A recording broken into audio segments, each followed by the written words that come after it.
سلام بینندگان گرامی هواداران برنامه‌های تلویزیونی بهارستان. اینک باز در این وقت ساعت منظور شماست برنامه پسندیده‌تان اندگوبین البته با اشتراک خردسالان سایه 22 کشور. باید گفت که در برنامه امروز ما 2 نفر خردسالان زیرک و کنجکاو اشتراک میکنند که نام یکی فریحه و دیگری باشد تخمینه. فریحه 5 ساله است و تخمینه باشد 6 ساله و باید گفت که هر دوی آنها خواهرانند. خب بیایید با آنها از نزدیک شناس میشویم و برنامه را آغاز میکنیم.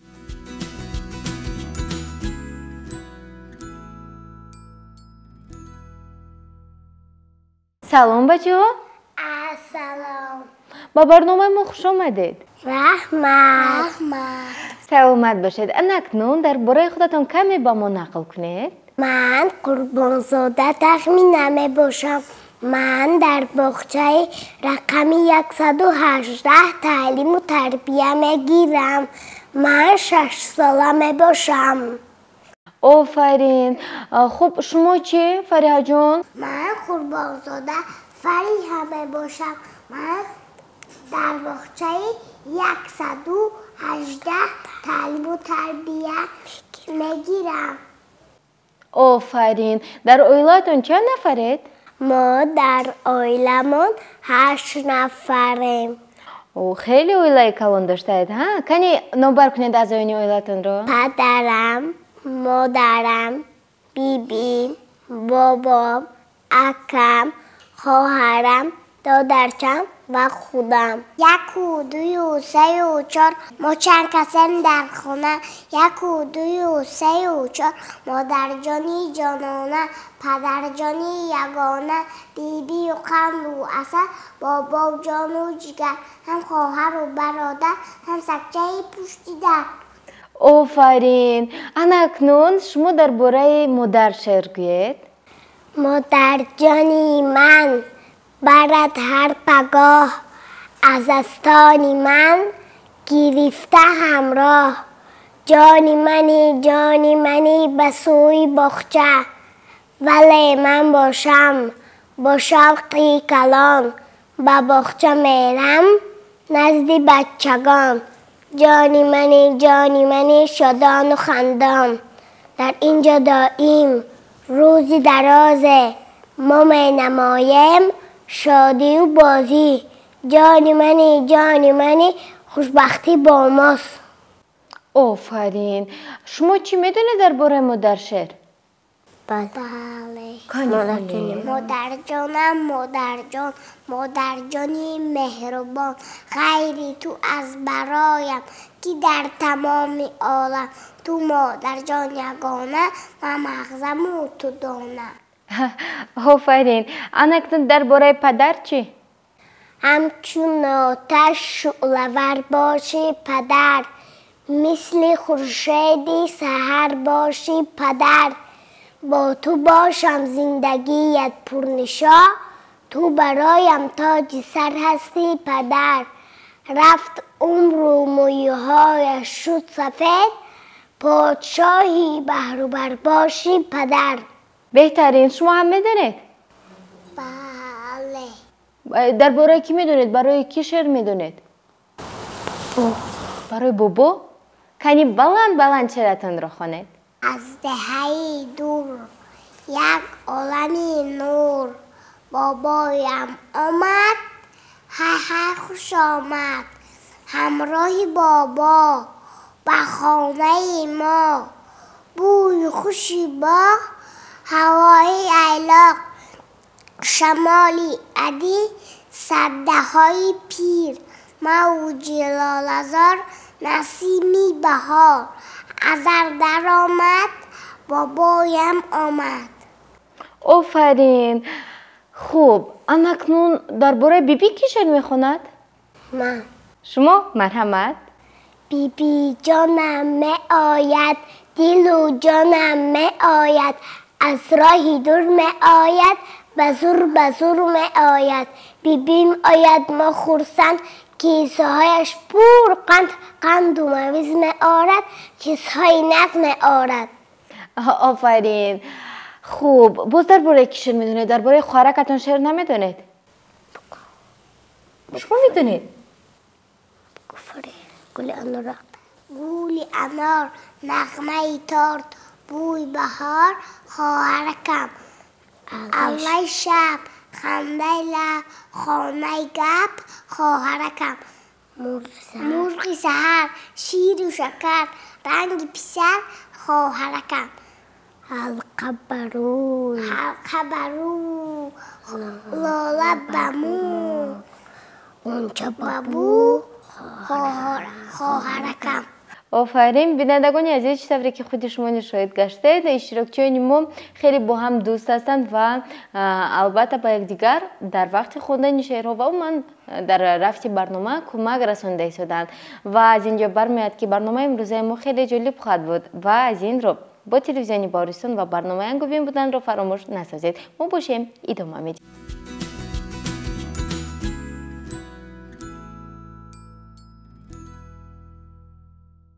و بینندگان گرامی باید قید نمود که اشتراکچیان ما با دستان خالی نآمدند و در همین پاپکا یعنی در همین دفتر مخصوص همه معلومات های میدانسته اشتراکچیان همون جمع آورده شدند و ما از روی همین برنامه آماده کرده شده با آنها سوال جواب میکنیم و باید گفت که اینچنین عیانیت ها و رسم های آورده اشتراکچیان ما نیز کم نیستند. خوب با ما بودن را فراموش نسازید و ما کوشش میکنیم که از همه پهلوهای استعدادی اشتراکچیان ما شما رو برخوردار کردنیم. خوب کنی اکنون من میبینم شما در باغچه چیکار میکنید؟ ما در باغچه تعلیم و تربیه میگیریم. بله فهمو. اگر انیق ترش چی مثلا صبح شد سحر شد با باغچه میروید با چیکار میکنید؟ مشق پگاه روزی. کنی با من نشون دید چه خیلی مشق میکنم؟ فریحه کنی شما نشون دید چه خیلی مشق میکنید؟ 1 2 3 4 1 2 3 کنی بیاد من هم با شما کنم چه خیلی بود؟ 1 2 3 4 توانستم؟ بله. آفرین. با چیکار میکنید؟ خوراک میخوریم. چه خیلی خوراک؟ خوراکی با مزه. واه نامش چی باشد؟ نام دارد؟ بله. چه؟ شیر برنج. واه چه خیلی خوراکی با مزه است ها؟ بله. شما شیر برنج تیار کردن میتوانید؟ بله. چه خیلی تیار میشود؟ از شیر. باز چی دارد در درونش؟ برنج. برنج ها؟ آفرین. با شما پسند است؟ بله. خوب خوراک رو خوردیم ها؟ بعد چی کار میکنیم؟ مشغولیت نگذاریم. چه مشغولیت؟ کنی با من نقل کنید. افسانه ادبیاتی بدایی. اوهو افسانه ها هم میخونید؟ بله. خیلی خوب. و فکرم که شعرهای زیاد میدونید ها؟ و که افسانه های زیاد میدونید؟ بله. خب بیاید ادامه میدیم صحبتمون رو. میگفتید که ما در کجا زندگی میکنیم؟ کنی یک جایه؟ ما در تاجیکستان زندگی میکنیم. در کجا؟ در تاجیکستان. پایتخت جمهوری تاجیکستان کدام شهر است؟ شهری دوشنبه میباشد. کدامی از شما درباره جمهوری تاجیکستان شهری دوشنبه و اینکه وطن شهر میدوند؟ هر دوتون میدونید؟ بله. آفرین. کنی اکنون بید از فریحه آغاز کنیم ها؟ کنی فریحه خوانید؟ تاجیکستان داستانم میکنم، شکر آب و شکر نانم میکنم، شکر نعمت های دنیا در زمین در رگ و پیوند و جانم میکنم. آفرین. کنی اکنون نوبت شما تخمینه؟ تاجیکستان نوری چشمانی منی، تاجیکستان در دل و جانی منی، تاجیکستان کشوری پرنکتی، تاجیکستان همدم و پاینده‌ای، در بهارت می شکوفم همچون گل، در کنارت می سرایم همچون بلبل، ای وطن با بوی تو من زنده هم، تاجیکستان با تو من فرخنده ام. آفرین. درباره شهر دوشنبه چی میدونید؟ من باز میدونم. باز میدونید. کنی خونید؟ وطن وطن وطن تو جسم و جان و تن من را با وصف تو کجا بود سخن وطن وطن وطن تو ای بهاری من تو روی به شکست تو ای قراری من بدامنی تو من نماز آورم تو قبله به تو نیاز آورم سرودی من وطن درودی من وطن بقوله امید سجودی من وطن. آفرین. خب شما چی فریحه میدونید شما هم؟ بله. کنی خونید. وطن از دلها میبرد غم وطن آدم را میکند آدم بار پری کس وطن نباشد بختاوری کس وطن نباشد. آفرین. خب اکنون در باره شهر دوشنبه شعر نخوندید که میدونید؟ بله. خوب کنی بیاید میبینیم. او در حقیقت هم میدونیستید ها؟ تو شهر علم و عرفانی دوشنبه دوشنبه در دل و جانی دوشنبه بیشتی روی دنیای دوشنبه عجب شهر دلارای دوشنبه تو یکتای تو یکتای تو یکتا تو شهر آرزوهای دوشنبه. آفرین. شما چی فریحه بانو میدونید؟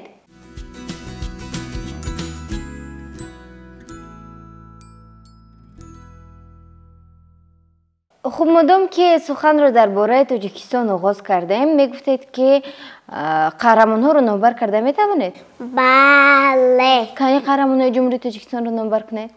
صدرالدین عینی، بابا جان غفورو، امام علی رحمان، میرزا ترسانزاده، شیریش شاه تیمور، نصرت الله محسوم باشد.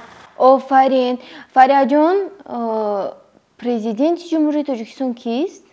اساسگذاری صلح و وحدت پیشوای میلت پرزیدنت جمهوری تاجیکستان محترم امام علی رحمان باشد. آفرین. خب بینندگان گرامی این البته تعجب آور نیست زیرا در هر یک برنامه‌ای که ما دو اشتراکچی داریم اشتراکچی خردتر نسبت به اشتراکچی که یعنی نسبت به اپای خود یا اینکه برادر خود کمی فعالتر است و کمی بطاقت‌تر هم هست و امروز باشد قهرمان ما فریحه بانو انمی خیل کمی بطاقتی میکنند و این البته که با برنامه ما خلال رسانیده نمیتواند زیرا فریحه در قطار با کارهای خود مشغول بودنش اینچنین با سوالهای ما نیز خوب جواب گردانده ایستادند. خب شما باشید با برنامه ما بودن را فراموش نسازید.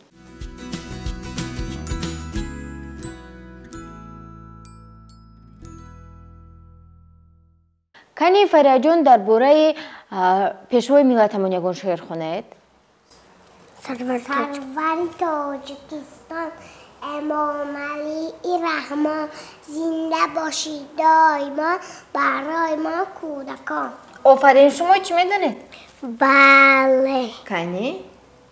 از پیشوای ملت صبحی رسای ملت از دیده اش بیریزد نور ضیای ملت از پیشوا بیاموز درسی وطن پرستی تا شان دولتی خود آری به اوج هستی قدر وطن بداند مردی که دارد ایمان آبادی وطن شد ناموس و پند و وجدان. خیلی خوب. رمزهای دولتی رو نامبر کرده میتوانید؟ بله. کنی؟ پرچم تاجیکستان نشانی تاجیکستان و سرود ملی جمهوری تاجیکستان می باشد. آفرین. پرچم جمهوری تاجیکستان از چند رنگ عبارت است فریحه؟ از 3 رنگ. کدام رنگ ها؟ سور، سفید و سبز می باشد. آفرین. خوب درباره پرچم شعر میدونید؟ بله. تاجیکستان پرچمت بادا پرافشان پرچم ما پرچم اقبال ما پرچم اقبال و استقلال ما وحدت ملی شود با آن بلند جاویدان ماند بلند و بیگزند تاجیکستان تاجیکستان پرچمت بادا پرافشان. بهترین. اکنون یک سوال دیگر دارم. زبان دولتی جمهوری تاجیکستان کدام زبان است؟ زبان تاجیکی می باشد. آفرین. درباره زبان شعر میدونید؟ بله. کنی؟ زبانی مادری من خداداد است. زبانی علم و فن ایجاد و اعجاز است. با گفتاری زبانی تاجیکی میرم از آن که شیوه اشداد است. خیلی خوب.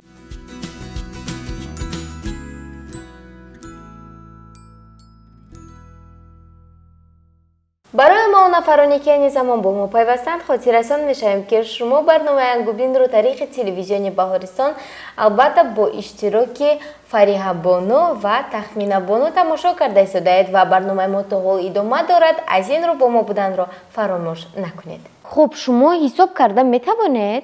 بله. کنی از 1 تا 10 فریحه حساب کند؟ 1 2 3 4 5 6 7 8 9 10. آفرین. شما باشه تخمینه بانو برعکس حساب کنید کنی از 10 تا 1. 10 9 8 7 6 5 4 3 2 1. آفرین. با زبان‌های دیگر هم حساب کرده میتوانه؟ بله. کنی؟ 1 2 3 4 5 6 7 8 9 10. خیلی خوب. شما چی با زبان انگلیسی میتوانید حساب کنید؟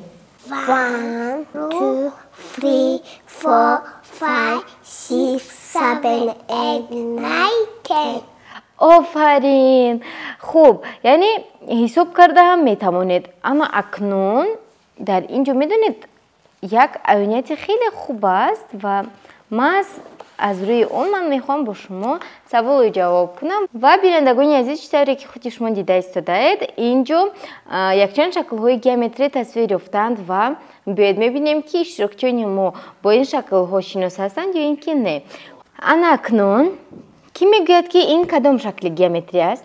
شکل چهارکنجه. آفرین. رنگ آن چگونه است فریحه؟ سرخ.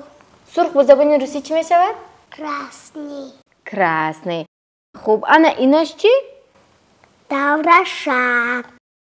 دور شکل. دور شکل کدام رنگ رو دارد؟ رنگی زرد رو دارد. زرد با زبان روسی چی می شود؟ ژولتی. ژولتی. با زبان انگلیسی چی؟ یلو. آفرین. ایناش چی؟ سکنجه. خیلی خوب. سکنجه کدام رنگ رو دارد؟ رنگی کبوت آسمانی. کبوت آسمانی با زبان روسی چه ترجمه می شود؟ голубой. голубой. آفرین. اینش چی؟ راسکنجه. رنگش چگونه است؟ رنگی سبز. سبز با زبان روسی چی می شود؟ زیلانی. با زبان انگلیسی چی؟ گرین. گرین. آفرین. اینش چی؟ بیضه شکل. بیضه شکل. با مثل چی است؟ با مثل توپ. پوفک. پوفک ها بعضیشون بیضه شکل میشن ولی اساسا این با مثل توپ است. دور شکل هم. این بیضه شکل به چی مانندی دارد؟ با خربوزه. آفرین. خربوزه رو دوست می‌دارید؟ بله. خربوزه چی است؟ میوه است یا اینکه سبزوات؟ میوه. اساساً اون پولزی است ها؟ بله. اینجا رسمی عیانیتی میوه ها نیز بوده است. بینندگان گرامی و بیاید از روی اونها با اشتراکچیانمون سوال و جواب میکنیم. خوب. این کدام میوه است؟ گلوز. گلوز. آفرین. شفتالو. شفتالو خیلی خوب. زردالو. زردالو است این خیلی خوب. اینش چی باشد؟ انگور. انگور. اینش چی؟ نوک. نوک. خیلی خوب. نوک رو دوست می‌دارید؟ بله. خیلی خوب. کنی باز چی باشد اینجا؟ سیب. سیب ها؟ خب اکنون میبینیم. انجیر. آفرین. کنی باز چی باشد اینجا؟ انار. انار. خیلی خوب. اینش چی؟ گلوس. یعنی معلوم شود که میوه ها اینجا به انجام رسیدند ها؟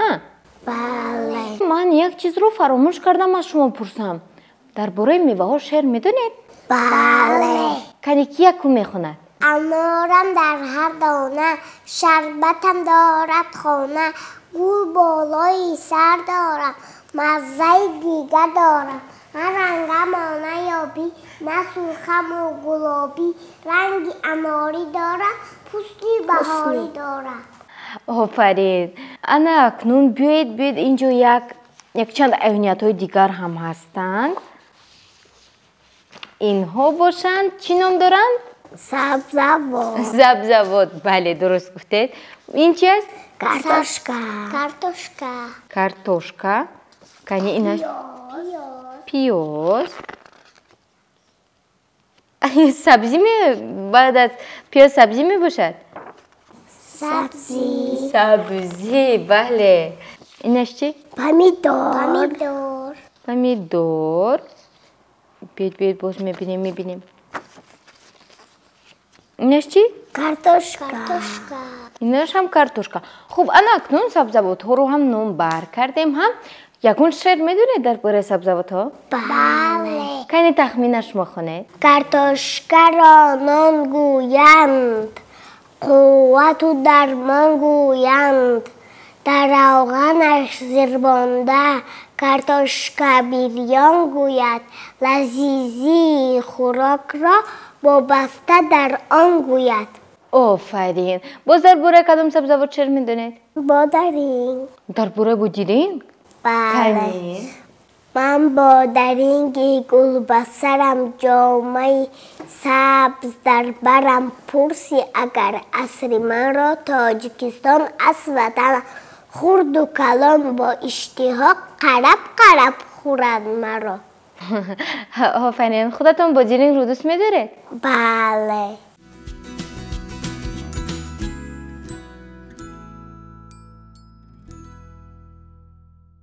آن اکنون یک سوال دیگر دارم. یک سال از چند فصل عبارت است؟ از 4 فصل. کنی فصل‌های سال رو نمبر کنید. زمستان، بهار، تابستان و تیرماه می باشد. خیلی خوب. درباره فصل‌های سال شعر میدونید؟ بله. کنی؟ آمد فصل تیرماه، زرد است برگی درختا، گاه باران میبارد، هر سومه پرند زاغا، انا برگی زرچه، انا برگی سرخه، آسیرات را خونداشته، اثرها بارخوشیه، به انبارا کشانده، با ماشینی برکشان، انا برگی زرچه، انا برگی سرخه. آفرین. خب درباره باز کدام فصل سال شعر میدونید؟ درباره زمستان میدونید چه؟ زمستان تیز برفک خود ریز بادک سر در فضا، دریا شود یخ از آن. آفرین. درباره بهار شاید شما میخونید تخمینه؟ بله. مرحمت. بهار آمد به نکروزی، بچین گلهای نوروزی، بپوش طاقی زردوزی، بهاری لاله‌زار آمد. آفرین. درباره تابستان چی؟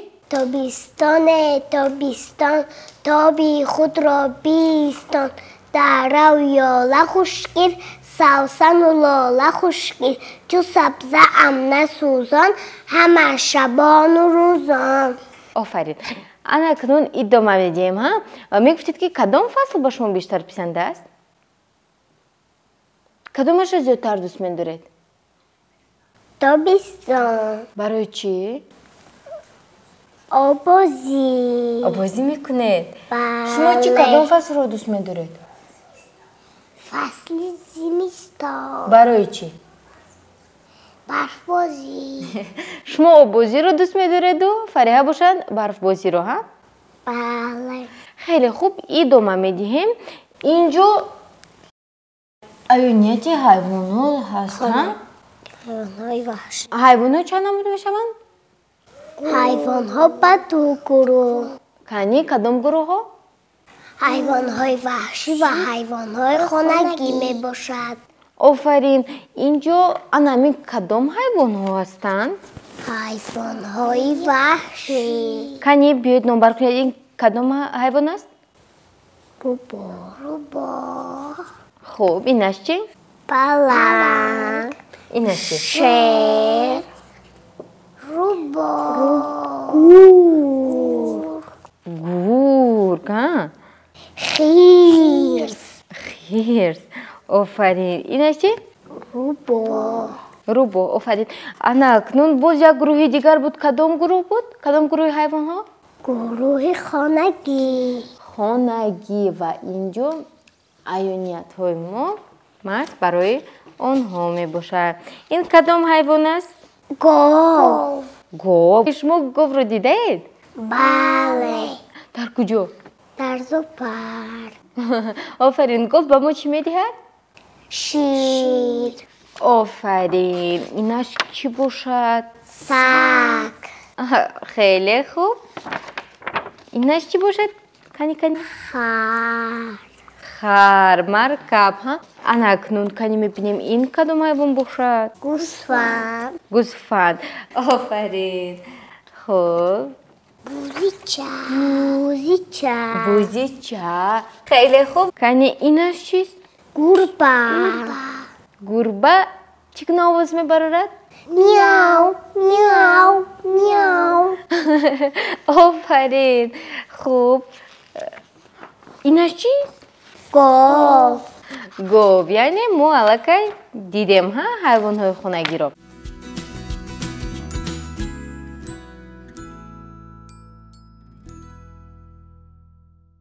Агар шумо айни замон бо мо пайвастед, хотиррасон мешавем ки барномаи Ангубин аст. Манзури шумо ва иштирокиёни барномаи имрӯзаи мо ҳастанд Фариҳа Бону, ки 5 сола ҳастанд, ва Тахмина Бонуи 6 сола. Ва суҳбати мо то ҳол идома дорад. Ба ҳар яки шумо тавсия медиҳем ки бо барномаи Ангубин бимонед. Хуб, инҷо аллакай мо дар бораи мавзӯъҳои гуногун суҳбат кардем, ҳа? Аёниятҳоро ҳам дидем. Анакнун ман мехостам донам ки шумо чистон, тезгӯяк ё ин ки зарбулмасал медонед? Бале. Кани тезгӯяк медонед, ҳа? Бале. Кани гӯед? Баланд лекин. Имрӯз шашавум субҳ шафтало. Як маротиба дигар ман нафаҳмидам. Имрӯз шашавум субҳ шафтало. Ман гуфта наметавонам. Хуб, шумо медонед, Фариҳа? Шарифча бишаме шашта шикаст. Хеле хуб. Боз медонед? Бале. Кани? Бобом шалами асадастиш бобом. Ман анамин тезгӯякҳоро ман такрор карда наметавонам. Беҳтараш чистон мегӯем. Кани? Ду бародар доимо меравам ба ҳар куҷо. Чашмҳо бошанд?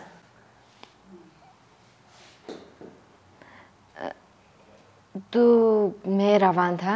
Пой? Бале. Ёфтам ҷавобашро. Бале. Хуб, кани боз ягон чистон гӯед. Лаззаташ асал барӣ, кани биё бечистин. Торт аст? Не. Харбуза аст, ҳа? Бале. Хуб, кани боз ягон чизони дигар гӯед. Он монанди шафтолу ба дарди инсон дору. Ман ҷавобашро медонам, ин зардолу аст, ҳа? Шалғам. Ман фикр кардам ки зардолу аст. Шумо гуфтед он монанди шафтолу. Хуб, کیفایه است ها؟ مثل ضرب المثل انا بیاید ضرب المثل بیه از آدمی بیکار همه بیزار بله راست گفتید من به فکر شما راضیم خب کنی باز تا مهنت نکنی راحت نمیبینی البته کنی باز بدانا یک اشاره بنادان صد کلتک خب من معنیش را که فهمیدم انا اکنون با من میدونید چی کار کنید من از شما یک خواهش دارم یک افسانه نقل کنید افسانه میدونید بله کنی نقل کنید نامش چیست خروزی دلست تماشا بینانی عزیز با دقت تماشا کنید و با دقت گوش کنید آزاد نشینید زیرا اشتراکچیان ما برای ما و شما افسانه نقل میکند که نامش خروسک دلیر است ها بود نبود روباه خرگوشک همسایه بودم روزه بهار شد خانه روباه یخی بود خانه خرگوشک چوبی روزه خانه گرگ آب شد خانه روباه آب شد روباه خانه خرگوشک را گرفت خرگوشک گیره کرد چه خیل گیره کرد خرگوشک آخه پس که گیره کرد اگر تخمینه اگر فریحه قند شما رو گیره چه خیل گیره میکنید خب انا ادامه دهید بعد چی شد خرگوشک گیره کرد از پیشش گرگ برآمد گرگ گفت خرگوشک چرا تو گیره کرده استودایی خانه من را روباه گرفت گفت گرگ بیا من خانت را میدهم گرگ گفت روباه تز از خانه خرگوشک برا کی تز از خانه خرگوشک برا روباه گفت که تز از خانه من برا کی کلت را با دست میده میکنم یعنی روباه از گرگ نترسید ترسید گریخته رفت روباه از گرگ ترسید و گریخته رفت نه نترسید بعد چی شد کنی دوامش رو گوش کنم بعد خرگوشک گیره کرده آمد که خروزی دلیر رو دید خروز دلیر گفت خرگوشک چرا تو گیره کرده ایستاده‌ای خانه من رو روباه گرفت گفت خروز دلیر بیا من خانت را میدهم بعد خروز گفت روباه تز از خانه خرگوشک برا که با دستم کلت رو میده میکنه خرگوشک خروز را رحمت گفت روباه ترسیده گریخته رفت خرگوشک خروز را رحمت گفت خوش و خرسندانه در خانهش زندگی کرده گشت آفرین یعنی که روباه از گرگ نترسید و از خروس ترسید هم برای چی؟ برای آنکه خروس دلیر دوست داشت خب شما اینقدر چیزهای زیاد میدونید تزگویک چیستون افسانه ها حیوان ها رو هم میشناسید حساب کرده میتوانید میگفتید که در آینده کی میشوید؟ دکتر میشوید دکتر چیکار میکند؟ طبیب میکند کار میکند ها؟ بله خب من هم همین شعرها هم اون معلومات رو که شما میدونید کی به شما یاد میدهد؟ مربیم مربیتون چی نام دارن؟ دلافروز رحیمانه دلافروز رحیمовна خب درباره مربی یا که معلم شعر میدونید؟ مربی استادی بهترین است صفا بخشنده در روی زمین است دیهد علم و ادب و نصر نورس بزرگی مربی در همین است. آفرین. خب در آخر برنامه چی گفتن میخواهید؟ من میخواهم در آخر برنامه که همسالم رنگ مواری با برنامه انگوبین اشتراک کنند. البته دخترکان و خواهرکان عزیز، اگر شما این زمان ما رو تماشا کرده ایستادید، زیاد شیر زیاد کرده معلومات گوناگون رو از خود کنید و البته با برنامه انگوبین اومده انمی خیل با مثل اشتراکشانمون برآمد کنید و این چنین پس از برآمد کردن البته چی گیرید؟ کوکولا توفا کوکلا ها، یعنی توفا گیرید. بله، و ما نیز برای شما یک توفا آماده کردیم. دیم یا نه؟ بله. بید بهترش من اون رو با خود گیرم، رفته در خانه بازی میکنم. خب اکنون هر دویتون چشماتون رو پوشید. سخت نمیپایم ها. 1 2 3 دادم. با شما معقول شد؟ بله. آفرین. اکنون من اونها رو گرفته به خانه میروم ها. میشود؟ نه. برای چی؟ با شما جهم؟ بله. خب کنی کدامی از شما کدامش رو میگیرید؟ با شما رنگ گلابی بسیار پسند است یا اینکه سرخ؟ سرخ. انا این با شما و اینش باشد با فریحه. رحمت. با شما پسند آمد؟ بله. اکنون رفته لختک بازی میکنید؟ بله.